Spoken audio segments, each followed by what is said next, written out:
आम लोगों की कोई हैसियत नहीं है और ये लोकतंत्र आपका है भी या नहीं।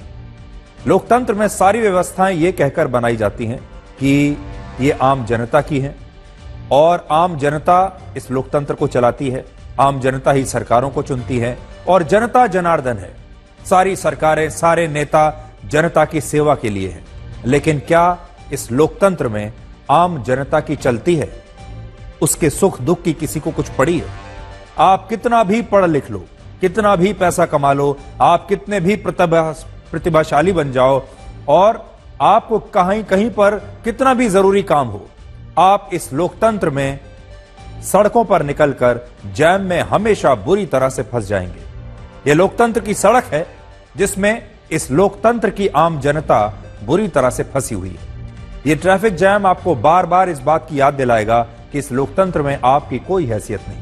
हैसियत सिर्फ उन नेताओं की है जिन्हें आप अपना वोट देकर चुनते हैं। आज विपक्ष के नेता राहुल गांधी अपनी बहन प्रियंका गांधी वाड्रा के साथ उत्तर प्रदेश के संभल जाना चाहते थे।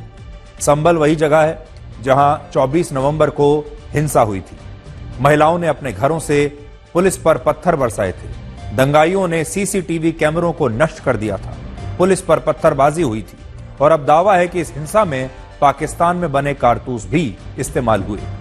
इन्हीं सारे लोगों से मिलने के लिए आज राहुल गांधी अपनी बहन प्रियंका गांधी वाड्रा के साथ संभल के लिए दिल्ली से रवाना हुए।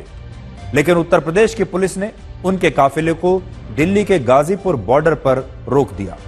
पुलिस का कहना था कि संभल में तनाव के कारण बाहरी लोगों के प्रवेश पर वहां प्रतिबंध लगा दिया गया है और राहुल गांधी का ऐसे समय में संभल जाना वहां की कानून व्यवस्था के लिए सही नहीं होगा। इससे वहां पर तनाव और बढ़ेगा।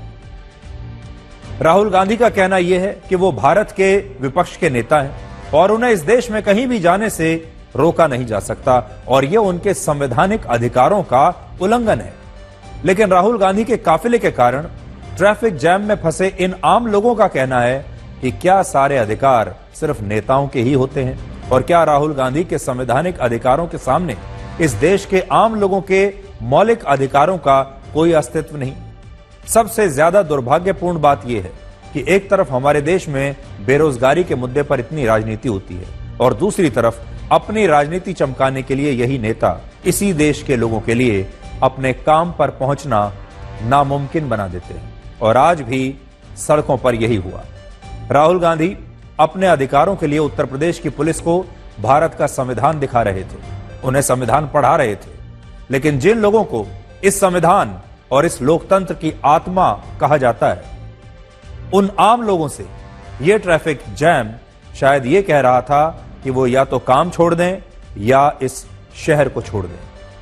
राहुल गांधी का काफिला लगभग 2 घंटे तक दिल्ली के गाजीपुर बॉर्डर पर ऐसे ही रुका रहा और इसके बाद उन्हें वापस दिल्ली लौटना पड़ा।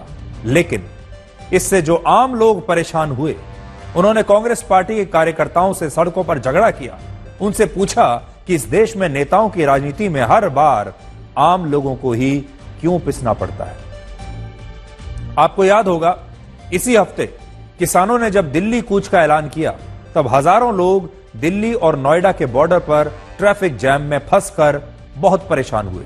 कितने लोग अपने काम पर नहीं जा पाए, कितने मरीज अस्पताल नहीं पहुंच पाए क्योंकि उनकी एम्बुलेंस इस जैम में फंसी रह गई। कितनों ने शायद दम भी तोड़ दिया होगा।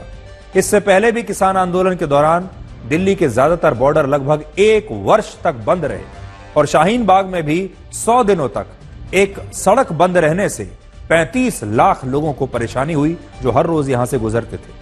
लेकिन लोकतंत्र में इन आम लोगों के मौलिक अधिकारों की कोई बात ही नहीं करता।